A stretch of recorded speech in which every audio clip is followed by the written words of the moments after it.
folks, Aaron here. I have a stock tenor instrument to show you today. This is one I put together over the last few months to put up for sale on our website. So the back and sides from this are some beautiful big leaf maple from our friend Paul at Aero Guitars. This was a scrap that was too small for his guitars. And it's got some cool, bug holes in it that we filled up. And maple is always a great back and sides for ukuleles. It gives a real bright reflection to the sound. And then the top is the kind of cypress or yellow cedar. To be confusing, almost everything on the West Coast that we call a cedar is actually a cypress tree of some sort.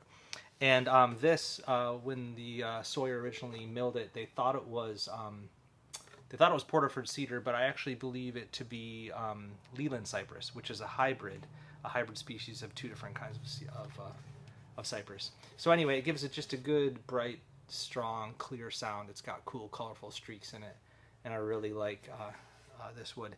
I've actually found it to be maybe a touch brighter than Alaskan yellow cedar and a touch darker than spruce. But it's a very vibrant and clear sound. And then the neck is alder, another Northwest wood. And then the trim on this is, the rest of it's walnut. A little maple star in the headstock of the walnut there. Lots of bug holes in the walnut too. And I think we put a little myrtle binding there. And then myrtle and walnut for the end graft. So yeah, all Northwest wood.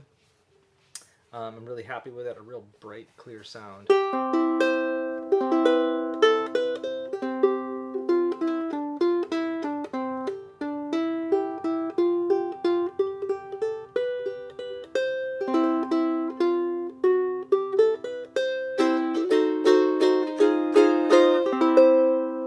So yeah, this is number 981, and it'll be for sale on our site tonight. Cheers.